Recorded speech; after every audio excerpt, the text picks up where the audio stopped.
All right, today we're going on a bit of a journey. We're going to follow a builder, not of houses, but of meaning.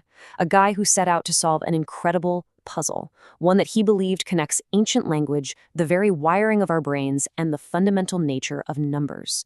He was convinced there was a sacred architecture hidden right under our noses, and we're going to see exactly how he tried to build it. So let's dive in. And this, right here, is the key.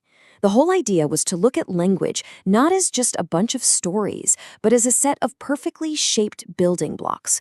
Like Legos. Dimyon's entire quest was to figure out how these blocks fit together to create what he called a sacred architecture. He was looking for a hidden blueprint, a schematic, right there in the text itself. So where do you even start with something that big? Well, every great structure needs a cornerstone, right? For Dimyon, the very first step was to find the most foundational, the most stable blocks he could within the ancient Hebrew language. These were going to be the fixed points that everything else would be built upon. And here's the first cornerstone he landed on, the Hebrew word dom, pronounced tom. Now, this word means innocence, completeness, integrity. For Dimyon, this wasn't just a word, it was a perfect, unshakable block. Think of it like a pure, clear note in a musical scale, just this absolute symbol of spiritual clarity. This was his ground zero. So, you've got this first block of pure integrity. What do you put next to it? Well, he found another piece that fit perfectly. On, or on. This word means strength, vigor, wealth. And in Dimyon's model, on is this vibrant, powerful symbol that just snaps right into place beside tom. So if tom is moral wholeness, on is the strength that reinforces and protects it. They're like perfect neighbors in this sacred soundscape. Okay, and this is where it gets really, really interesting. It's one thing to say these abstract ideas fit together, but the next question is how? I mean, how does our physical brain, the actual gray matter, connect a concept like integrity with a concept like strength? This one question suddenly pivots the whole model away from just ancient language and straight into neuroscience. And what he found there was pretty stunning. It turns out, the very structure he was building with these symbolic language blocks seemed to be mirrored in the actual wiring of the human brain. It's like the blueprint wasn't just in the book. A copy of it was already inside of us. So, according to this theory, the secret lies in a part of the brain called the mediodorsal thalamus. Just think of it as the brain's strategy arbiter. It's the part that helps us connect different ideas by pulling from our memories and our emotions to spot patterns.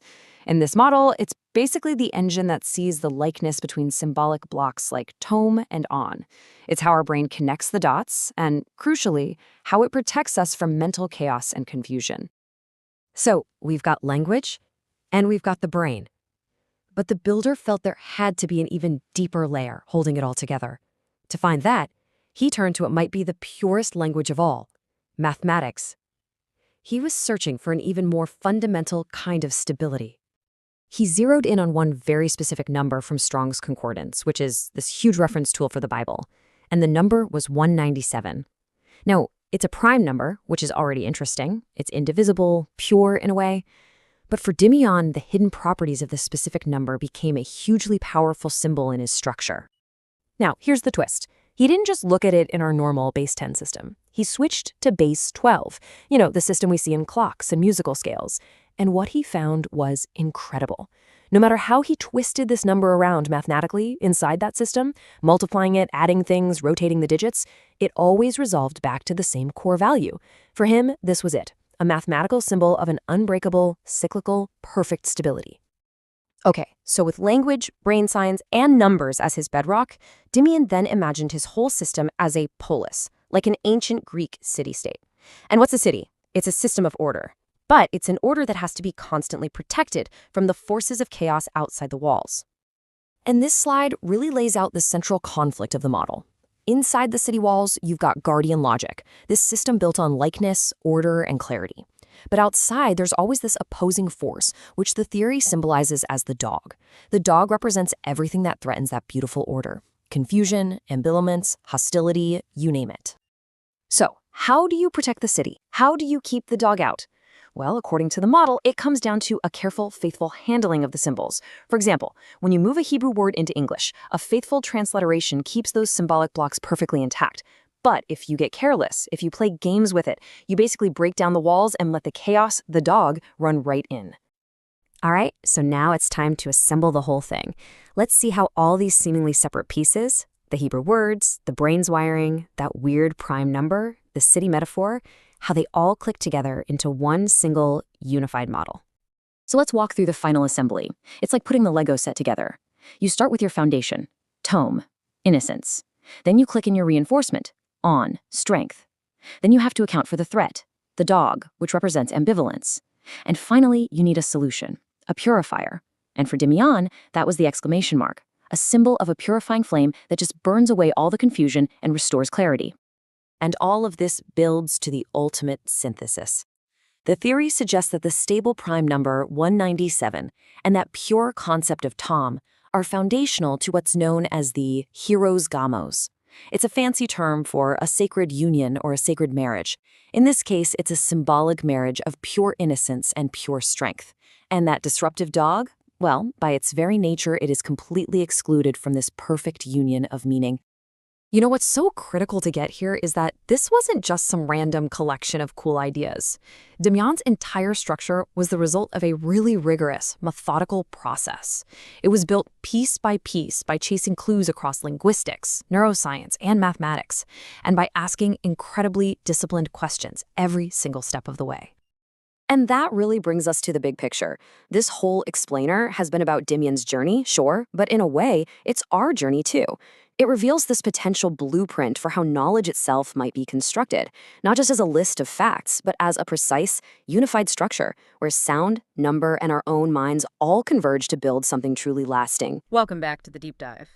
Today, we're doing something a bit different. We're not just, reading ancient texts. We're kind of running the blueprint of those texts through a sophisticated cognitive scanner. That's a great way to put it. We're embarking on a deep dive into the work of Dimian, a scholar who approached sacred literature not as just a storybook, but as this meticulously structured cognitive puzzle, almost like a master builder in a Lego workshop, maybe. Yeah, a Lego therapy workshop, as he sort of framed it. Yeah. It's definitely an architectural take on spirituality and language. Right. Dimian wasn't really interested in, subjective feelings or personal interpretations. He was hunting for structural truth. His whole mission really was to uncover what he called a sacred architecture of truth. Okay. And he did this by linking the intrinsic properties of ancient Hebrew, its sounds, its meanings, even its numbers, directly to the hardwired architecture of the human brain itself. So our mission today is to follow that blueprint he laid out. It's a blueprint for, symbolic mastery, isn't it? We want to show you how Dimian argued that structural integrity in language, it's impossible without integrity in mathematics and morality, too. Exactly. They're all interconnected in his system. And how all three, surprisingly, are policed by this single critical neurological system in your brain. And that system is really the unexpected star of this whole deep dive. It's the complex interplay between the medial dorsal thalamus, the MD thalamus, and its associated cortex. Right, the cortex playing that crucial role in emotional memory. Precisely. We'll tease out how this whole structure acts as your brain's ultimate strategy arbiter. It links your foundational emotional memories directly to really core concepts, like moral integrity. Wow. And crucially, it provides the cognitive defense mechanism against things like confusion and ambivalence. That's a massive claim, though, that your brain is fundamentally wired, essentially, to enforce moral and mathematical coherence. Okay, let's unpack this. Do it. So Dimian's system, it needed absolute precision, right? Yeah. So he had to start by picking the perfect foundational symbolic block, the central Lego piece, if you will, that anchors everything else. And he chose the Hebrew word, kum. Right, and tum is... well, it's much more than just a word you look up in a dictionary. In the scriptures, it signifies a whole state of being. How so? It translates directly to concepts like innocence, completeness, integrity, and moral wholeness. Yeah. That describes a life that's blameless, utterly sincere before God, or any really external standard. Okay. In Dimian's system, if you're trying to build a whole universe of meaning, you absolutely need an undeniable starting point, a unit that is structurally perfect, free from any internal conflict or ambiguity. And his approach wasn't just textual. It was very spatial, very auditory, too, wasn't it? He didn't just read the definition. He, visualized him. Exactly. He pictured it as a fixed, totally unmoving point within this vast soundscape. A harmonious symbol represented by these clear, pure tones. It was an analogy, really, for that spiritual and moral clarity. It's like that perfect, brightly colored, foundational 2x4 Lego block. Yeah. Everything else has to snap onto it correctly. Yeah. It sets the standard for the whole structure's soundness. It makes sense. If your anchor point is wobbly or ambiguous. The whole thing falls apart, yeah. Yeah. The integrity baked into TUM is what prevents that cognitive collapse, so to speak. But, as you said, one block doesn't make an architecture. You need neighbors, right, coherent neighbors that actually reinforce the foundation, not compete with it or undermine it. Precisely.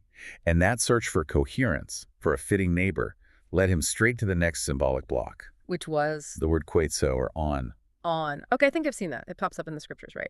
Number 16.1, associated with a chief of Reuben, and it's listed as Strong's Concordance 203. That's the one. Now, linguistically, on carries the meaning of strength, vigor, and even wealth. Okay, strength and vigor. So you have team integrity, wholeness, and now on strength, power. And here's where Dimian's symbolic architecture gets really fascinating.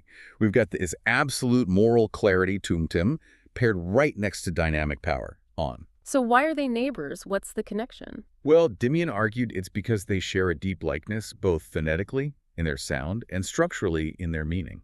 Phonetically, how does that work in Hebrew? Well, without getting too technical, the way the sounds transition, the resonance, Dimian heard them as adjacent in this sacred soundscape he envisioned. They weren't competing blocks in his model. Oh. They were designed to fit snugly together.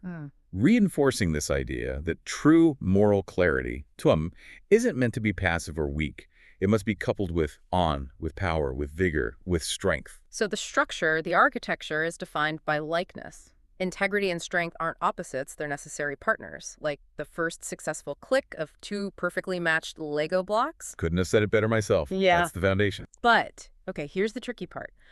How does the cognitive system, inside our heads, maintain the definition and the purity of TUM integrity when it's sitting right next to on, which is power? And power, let's face it, can easily get corrupted. Right. And that is the absolute crucial pivot point. This is where Dimian transitions from analyzing ancient texts to exploring, well, modern neurology. Okay. This is where it gets really interesting. Dimian's deepest insight, arguably, was connecting this symbolic need for structural integrity, for likeness, directly to the brain's own mechanism for maintaining coherence. And he actually pinpointed a specific brain structure responsible for, policing this integrity. He did, the mediodorsal thalamus, or MD thalamus. The thalamus, most of us probably learn it's just a simple relay station for senses, right? Like sending signals on their way. That's the common understanding, yeah. But the MD nucleus is far more complex, far more selective than that. It's not just passively relaying everything. So what does it do? You could think of it as the ultimate decision maker, the neurological strategy arbiter, as Dimian termed it. It governs our flexible, goal-directed thinking. Strategy arbiter. Okay. Like an air traffic controller for thoughts. That's a fantastic analogy, yeah. Yeah. If your brain is, say, Manhattan, the MD thalamus is the controller deciding which cognitive inputs get priority landing and which ones are just noise, irrelevant, maybe even dangerous, and get diverted. And it's not just handling raw sensory data. It's dealing with higher level stuff. Yeah. Symbols, language. Absolutely. And crucially, it doesn't work alone. The MD thalamus collaborates very closely with associated cortical regions.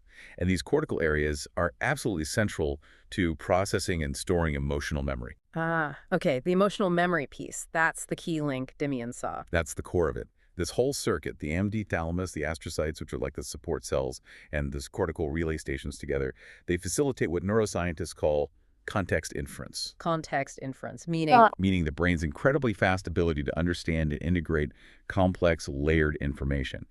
And it does this based not just on the raw data coming in, but on its prior emotional and contextual weighting. How did this concept feel before? What memories are attached? Wow. Okay, so when Dimian is meditating on the concept of CHOM, his MD circuitry isn't just pulling up the dictionary definition like completeness. It's actually accessing the deep, stable, emotional memory associated with integrity, with purity, with that feeling of wholeness. And that emotional core is what stabilizes the definition itself, keeps it from drifting. You've got it. That neurological function perfectly mirrors Dimian's demand for symbolic likeness in the language. The brain links these sound symbol patterns, like tone and on, through that stable emotional core. Okay. And this mechanism enables us to have flexible mastery over these layered symbolic connections. We can understand nuance, relationships. But hang on. If the MD thalamus relies so heavily on emotional memory to define something like integrity, doesn't that risk making the whole system really subjective? How did Dimion account for, personal bias potentially corrupting the concept of tomb? Someone could just decide their version of integrity feels right and suddenly the foundation is unstable. That's a really important question. And it's precisely that challenge that pushes Dimion to look outside the individual brain for universal external verification. That's what leads him into the number system, which we'll get to. Okay. But neurologically speaking, the MD system isn't just looking for any emotion. It's seeking stability, a fixed emotional anchor point. Its primary design, its goal, is to protect that goal-directed thinking. Protect it from what? From corruption, from noise. Yeah. When we encounter new information, if the emotional memory tied to a foundational concept like tomb things strong, stable, and pure, the MD thalamus, working with the cortex, quickly recognizes dissonance. It flags corruption or ambiguity. So it acts like a cognitive immune system. In a way, yes. Yeah. It prevents confusion from taking root. So the major output then of this whole strategy arbiter system, MD thalamus and cortex, is protection against confusion or ambivalence. Exactly. Ambivalence is the cognitive static, the noise that just ruins the clear signal, ruins the structure.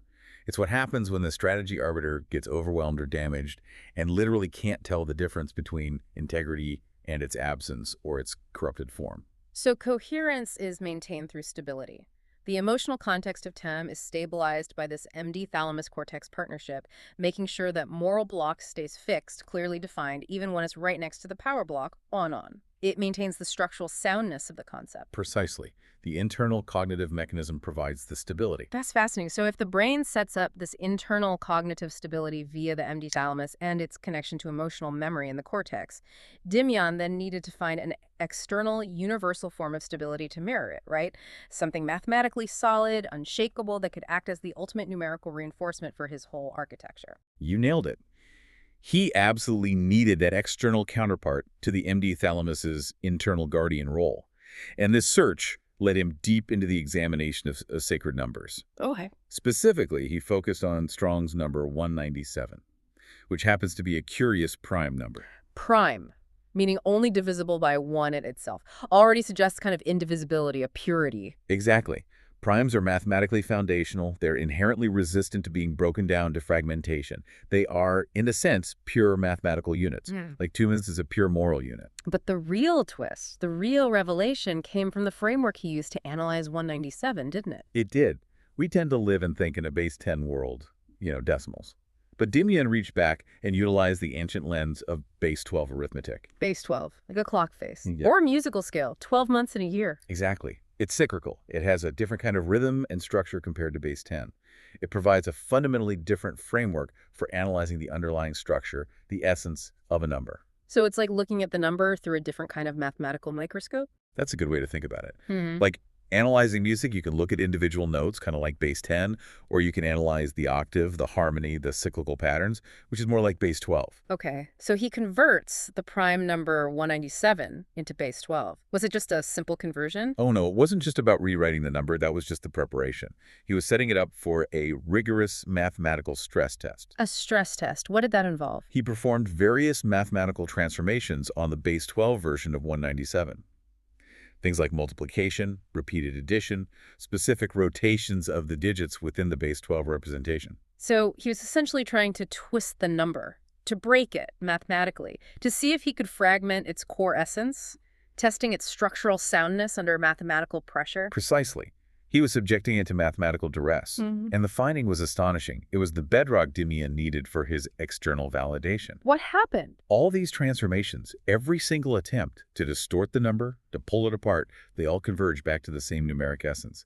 He called this the triomogy. Triomogy. Okay, like a foundational mathematical seed. You can define it that way, yeah. Yeah. The fixed, indivisible mathematical heart of the number 197, specifically when viewed through that base 12 lens, it simply refused to shatter.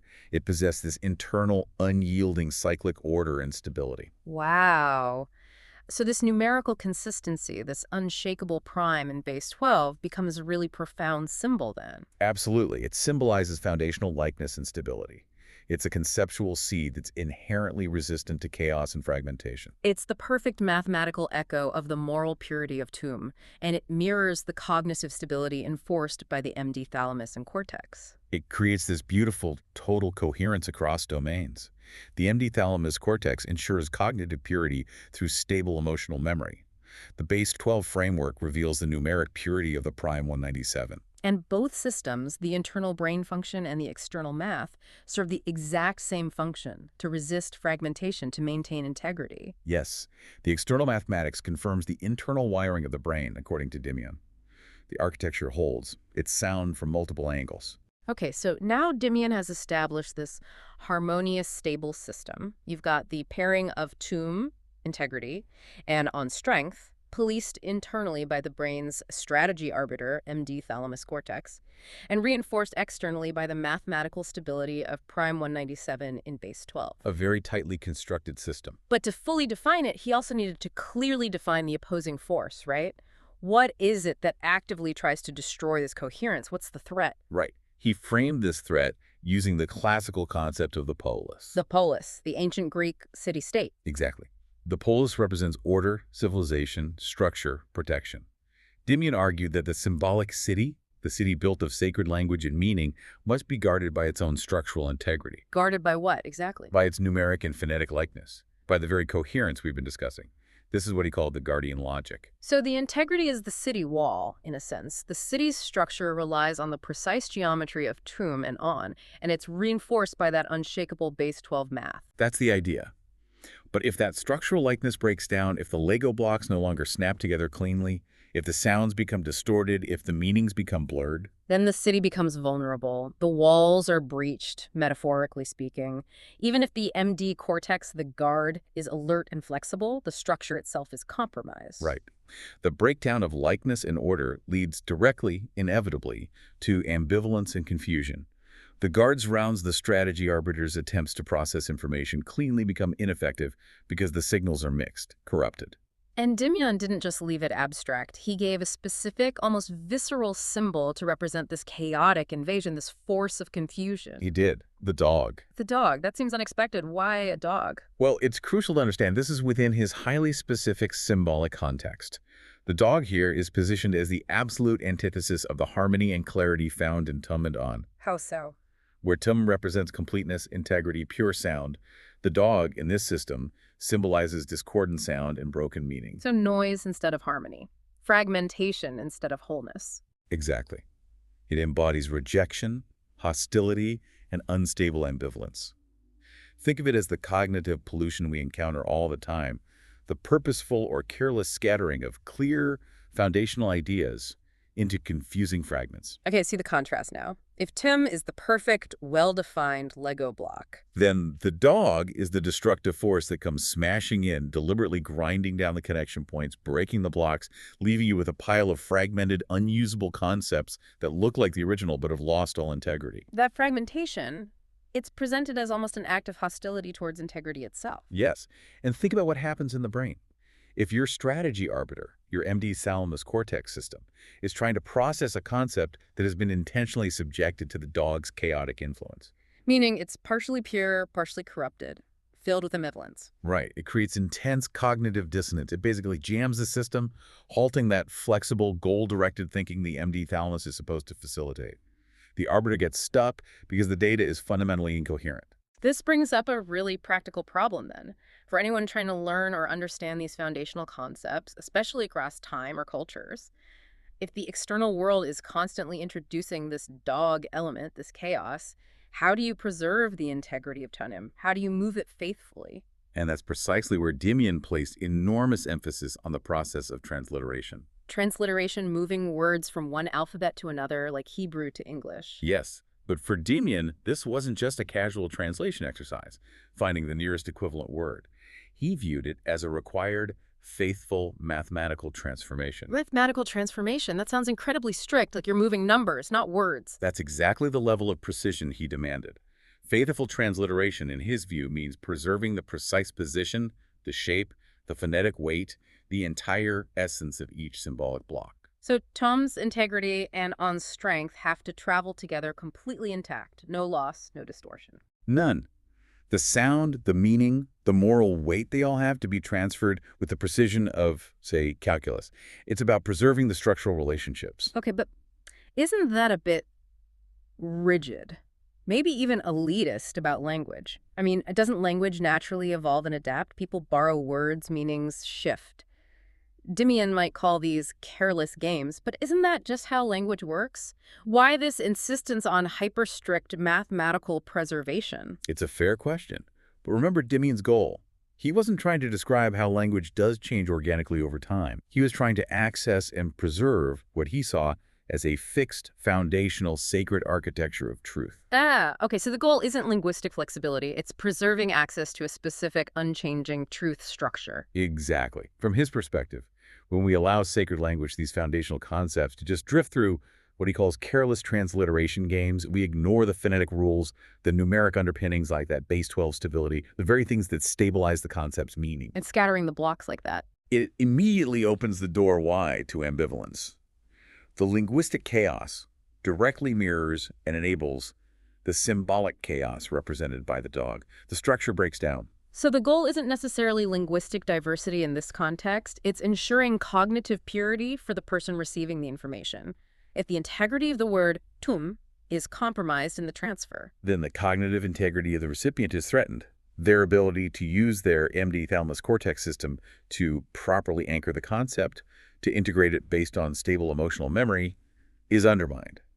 They receive a corrupted signal. Okay, so if the threat is this dog of ambivalence unleashed by careless handling of language, the solution needs to be equally powerful. What's the counterforce? How do you fight back against the dog?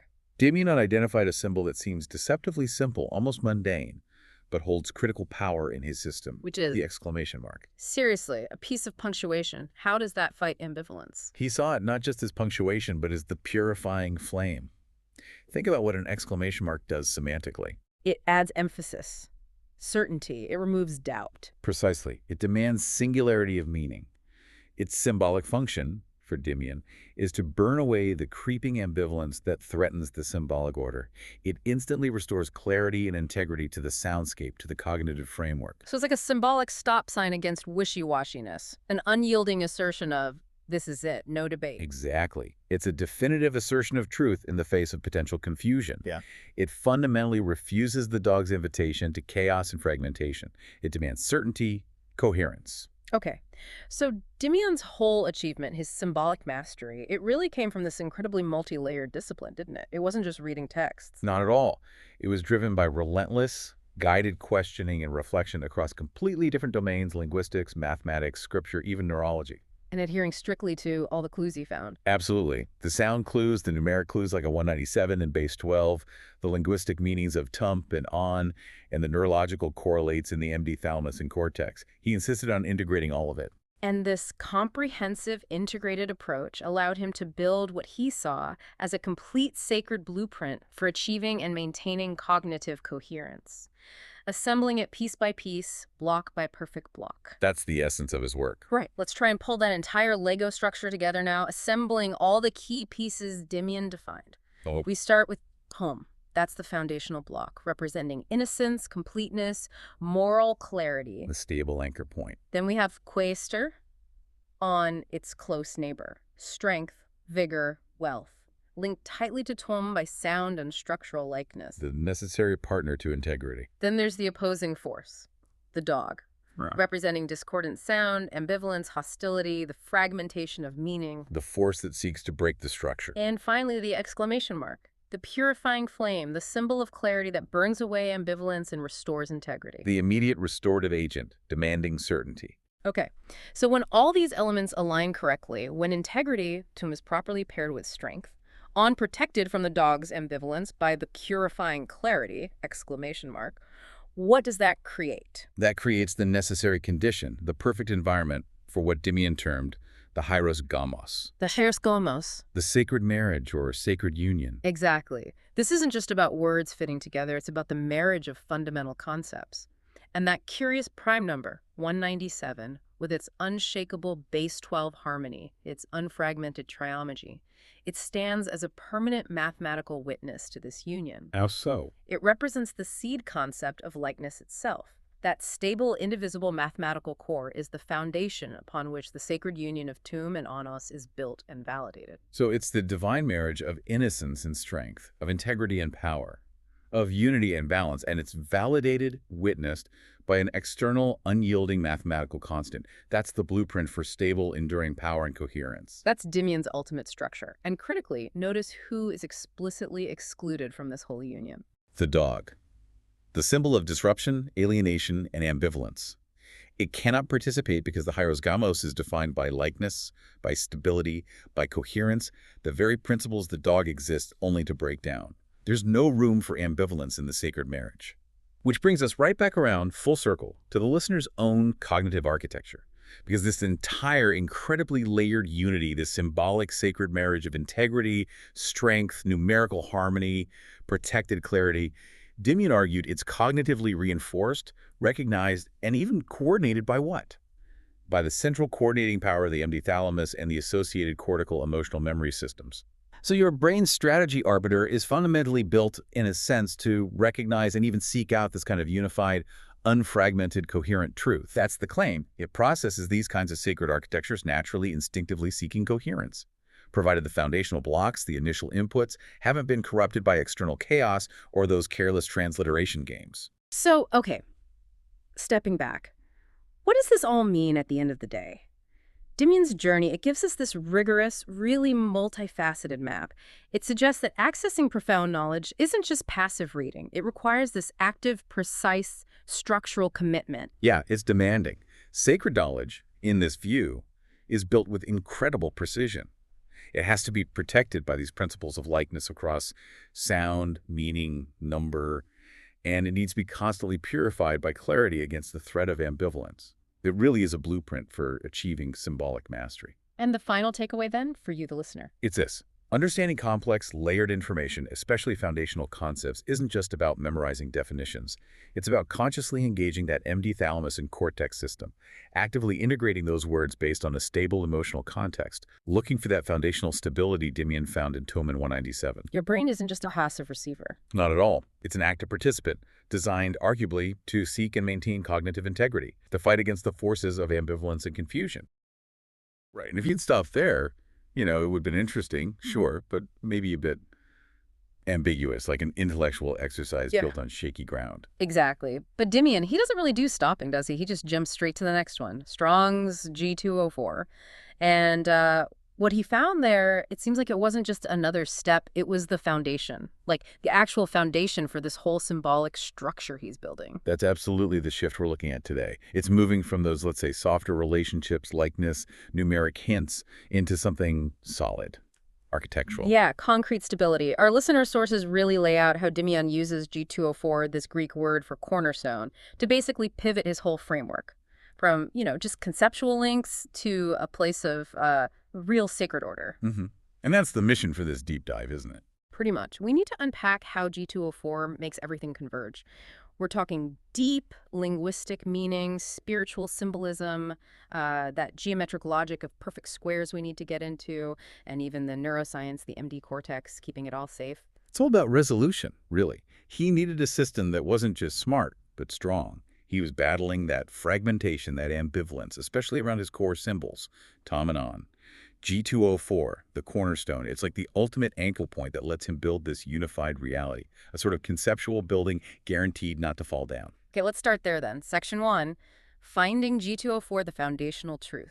So Dimian keeps going, methodical as ever, following the numbers, lands on Strong's G204. What's the actual word here? Okay, so G204 points to the Greek word egonios, pronounced something like akrogonios. And yeah, if you're tracking his path, this feels like the moment things get real. Less philosophy, more, truth with a capital T, maybe. Akrogonios. Sounds important. What's the literal meaning, and why the big deal? Literally, it means something like placed at the extreme corner. It is basically the cornerstone. Now, that's a strong architectural term anyway, right? But Dimian taps into the theological weight. The sources are clear. He keyed into its huge symbolic meaning, especially how it's used in the New Testament. Ah, okay. And here's where it starts clicking together, right? because the sources say this term is massive because biblically it points directly to Jesus Christ as the spiritual cornerstone. That definitely shifts it beyond just holding up a building. We're talking divine, unifying truth. Absolutely. And that immediately gives G204 three things Dimian desperately needs for his system: ultimate strength, ultimate stability, and crucially, ultimate unification. Let's unpack that unification part, because that seems key to how Dimian uses it. Exactly. So in those biblical passages like Ephesians 2.20 or Peter 2.6 data, the cornerstone is the thing that holds together two separate, often opposing walls. Think Jews and Gentiles, traditionally. It brings them into one single unified body. Dimian is basically mapping that structural integrity, that reconciliation, onto his own internal conflicts. Okay, so if we think about his main symbols, Tom and On, integrity and strength. They're close, sure, but still distinct. Almost like two walls that could drift apart. Tom, that's like passive innocence, right? And On, of course, that's more active strength, vigor. He needs G204 to somehow weld those together inside himself. That's the core insight, yeah. He's not just looking for a stable place to start. Yeah. He needs a principle that can actually bridge these conceptual divides without just, smoothing them over or erasing them. The G204 symbol offers a guaranteed architectural method for unification. And what does that architectural function look like? It's more than just being the base, right? Oh, definitely. Think about how they built things back then. The cornerstone was often the first stone laid. Huge, perfectly cut. It set the angle and line for everything else. Every single other stone in that symbolic building gets aligned, measured, leveled, according to where that cornerstone sits.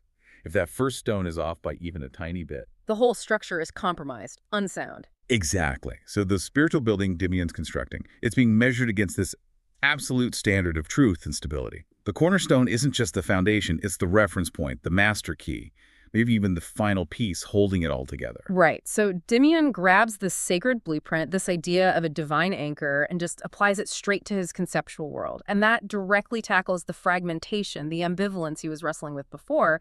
He's building his symbolic city not just on how words sound alike or suggestive number patterns, but on a guaranteed foundational spiritual truth, G204. Which is a huge leap conceptually. It really is. So he's got the why, the ultimate truth, the reason for unity. But how do you take that spiritual idea and make it, spatial, measurable, objective? Where does the actual architecture live in this symbolic city? And the sources point to a perhaps surprising tool for that: mathematics. Math. Okay, that's an interesting connection. Let's get into that. Section 2. The math of orientation, perfect square logic. Yeah, this is where Dimian's system gets really ingenious, I think. He manages to translate this deep spiritual concept, the cornerstone, into something functional, almost spatial, using mathematical logic. Specifically, his understanding of perfect squares.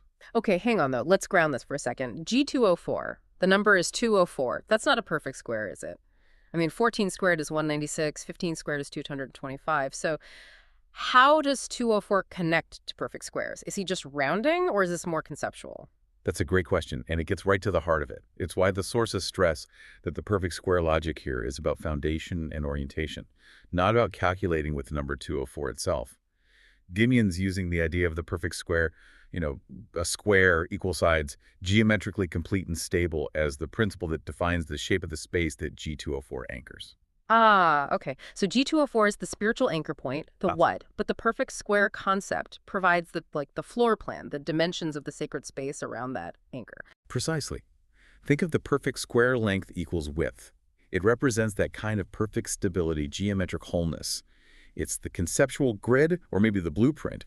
The geometry isn't about counting up to 204. It's about defining where the stable structure begins and where it ends. The cornerstone tells you where the foundation is, but the perfect square tells you the shape of that foundation.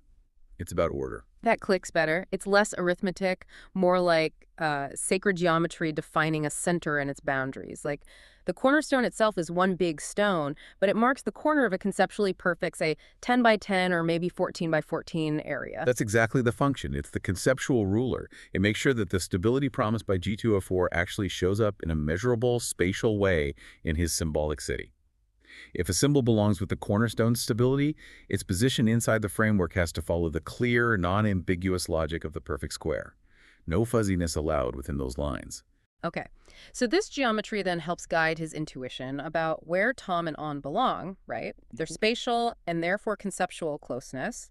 They have to be inside the stable zone marked out by the square's perimeter. Right. If unification G204 is the point, then this mathematical frame makes sure the relationship between Tom and On isn't just accidental or, vaguely similar. It takes their subjective likeness, which we saw hinted at with G197 for likeness and G203 for proximity, and locks it into an objective structural position right there near the spiritual anchor. Purposeful placement. It almost sounds like Dimion is kind of retrofitting this sacred geometry to justify a psychological setup he already wanted. Is there anything in the sources about whether the structure just emerged or if he's deliberately imposing it to find that stability he craves? That's a really sharp and necessary question. The sources do suggest it's a deliberate imposition, but crucially, with a purpose that resonates deeply with him. He's imposing this sort of divine template onto his inner world because that inner world felt fragmented, confusing. He's using the objective certainty he finds in math and scripture to fight back against subjective ambiguity. You could almost see it as a kind of therapeutic application of symbol mastery. Which makes the whole system incredibly potent, doesn't it? He's not just waiting around for clarity to happen. He's actively creating it by setting the rules for his own symbolic universe, based on what he sees as the most solid principles available, the perfection of a square, the unshakable nature of a divine cornerstone. And critically, this mathematical framework doesn't just position the good guys, Tom and On. It also uses this principle of order to very clearly mark the outlier, the dog, which is specifically defined by the logic of ambivalence. Right. So if Tom and On fit neatly inside the ordered space, the space guaranteed by the perfect square geometry and anchored by G204, then anything that breaks that order gets, well, mathematically and conceptually pushed out, expelled from the core. Correct. The perfection of the square creates this kind of inviolable inner zone. Any symbol linked to fragmentation or chaos, which is the dog's whole deal, is structurally, mathematically, symbolically placed outside those protected walls. Dimion can now say, with certainty, this is stable, this is unstable, order lives here, chaos is contained out there. So the cornerstone's architecture, shaped by the perfect square, gives him the how, the way to measure the distance between integrity and ambivalence. Precisely. And that brings us to how he actually maps out his symbolic city, his polis, section 3. Okay, section 3, mapping the symbolic polis Tom On and the outlier dog. So the spiritual anchor G204 is down, the mathematical map, perfect square, is drawn. Now Dimion actually places his key symbols on that map. Yep, the cornerstone now acts like the center of gravity, right? It pulls everything into alignment. So how does that play out for Tom? Tom, representing innocence, integrity. He gets the prime spot, the most structurally sound position. He's placed in a stable and pure position. Imagine, right near the cornerstone strength, close to the absolute heart of the symbolic structure. And that placement flows directly from G204's meaning. Integrity needs to be anchored to the source of unity and truth. Otherwise, it just decays, right? Makes sense. And Onhen's strength, vigor, where does he fit in this core? On slots in, right nearby Tom. Remember their closeness from G203, that conceptual proximity. Now it's architecturally backed up by the G204 cornerstone. On becomes the active, dynamic force that complements Tom's more passive innocence. They're unified under that anchor, forming the protected core of the self Dimion wants to build. Got it. So Tom and On are like the unified walls, and G204 is the stone locking them together. They get the benefit of that structural, that spiritual protection. Absolutely. They represent the core structure of the self Dimion is actively cultivating. Anchored, unified, and kept safe by the geometric rules of the perfect square. Which then forces the issue with the disruptive element, the dog. If the dog is chaos and ambivalence, and Tom and On are unity and integrity, the cornerstone must draw a very clear line. Yeah, the sources really emphasize that the dog is defined by what it isn't. It's the necessary negative space, in a way. The dog sits outside this whole ordered structure. It's permanently marked as an outlier. It's fundamentally alienated from the unity and order that G204 is there to maintain.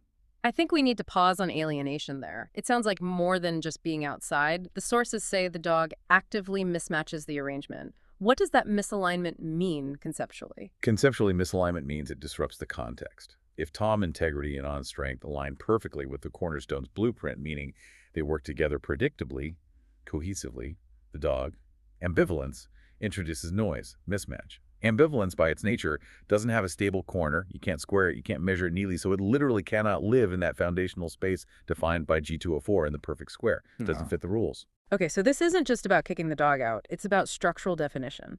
By placing the dog outside, based on this logic of ambivalence, Dimian gains huge internal stability. He's not pretending chaos doesn't exist. You can't eliminate it, but he's locating it, defining its exact distance from his stable core. And that boundary is where his mastery comes from. The perfection of the square, the spiritual certainty of the cornerstone. They create this inviolable internal space where integrity can actually flourish. Anything that threatens to fragment the dog gets structurally and symbolically kept on the outside of this conceptual polis. It's an essential externalization for psychological stability. It sounds incredibly thorough, almost hermetically sealed. But these are still spiritual principles, geometric layouts, they're abstract. For this system to really hold up day to day, it needs to be protected, right? Yeah. Guaranteed, internalized by the one thing that actually runs our conceptual reality, the brain. Exactly right. The framework's built, but now we need to look at the security system. How does he keep it all intact? Which brings us to section 4. The neural protector, MD, cortex, and context inference. This feels like where the system really gets grounded. Dimian connects the spiritual architecture back to biological reality. He returns to what he learned about the mediodorsal, MD thalamus, and cortex. Right. The MD becomes the cognitive machinery responsible for keeping this whole complex architecture together. We've talked about the MD's role in emotional memory and context inference before, but here its job gets elevated, becomes a kind of neural guardian for this sacred structure. Let's unpack context inference a bit more for the listener. Why is that specific cognitive function the perfect fit for protecting a conceptual cornerstone?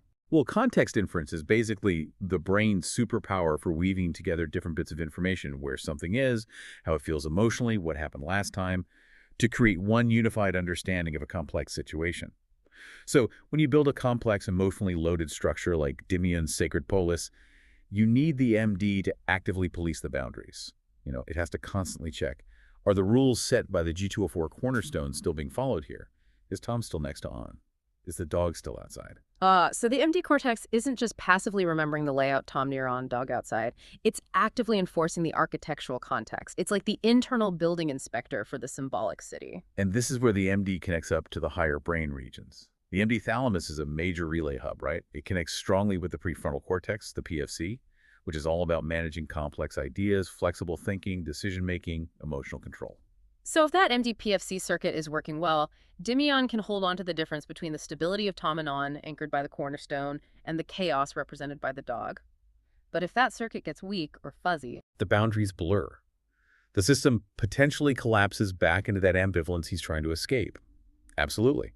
The structural integrity from G204 is kind of useless if the brain can't maintain the context for it. The MD makes sure that the closeness of Tom and On gets interpreted as unity, and the mismatch of the dog gets interpreted as separation. It manages the emotional memories tied to integrity versus the, say, emotional frustration tied to ambivalence. So the MD is coordinating this context-sensitive thinking. It's the active force protecting the unity of symbolic understanding from that chaotic ambivalence. The dog is always sort of scratching at the walls, maybe, and the MD is the cognitive bouncer keeping it out. It's the neural safeguard, exactly. If the spiritual cornerstone unites the walls of the self, the MD makes sure the cognitive map of that unity stays clear and strong. When Dimian runs into ambiguity out in the real world, it's the MD that hopefully pulls up this complex symbolic structure and reminds him, this position, near the cornerstone, is structurally sound, Tom. That position, outside the perfect square, is structurally unsound, the dog. That protection becomes basically psychological self-preservation then. It takes abstract neuroscience and turns it into a vital defense mechanism for his whole mental framework. The level of integration here is just fascinating. It insists that philosophical truth has to be backed up by physical structure right down to the neural level. It really shows that Dimian sees mastery as holistic. It's got to be textual, mathematical, spiritual, and biologically maintained. Without the MD cortex enforcing the context, the perfect square just kind of dissolves into lines on paper. Makes you wonder, doesn't it, how often that feeling of fragmentation we all sometimes experience might just be, a temporary glitch in the MD's ability to uphold our own complex conceptual structures. That's a powerful thought. The integrity of our own inner polis might really depend on that biological gatekeeper. Which brings us nicely to the wrap-up, section 5. expanded mastery convergence into sacred order. So we've really traced Dimian's path here, from just noticing likeness to building foundational stability. It's this incredibly precise, step-by-step model for growth, spiritual, intellectual, all of it. Let's quickly recap those steps just to make sure we connect the dots back to the earlier stuff for the listener. Okay, phase 1 started simple. Likeness. Recognizing that Tom, integrity, and On, strength, sounded similar, meant similar things. That was the raw material. Right.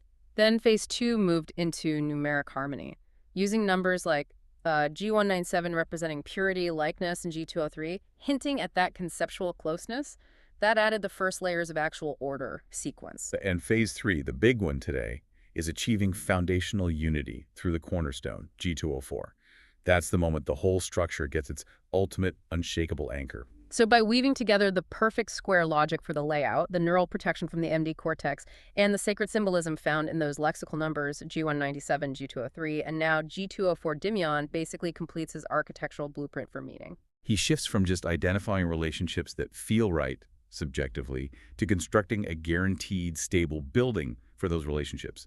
The synthesis here is just, wow.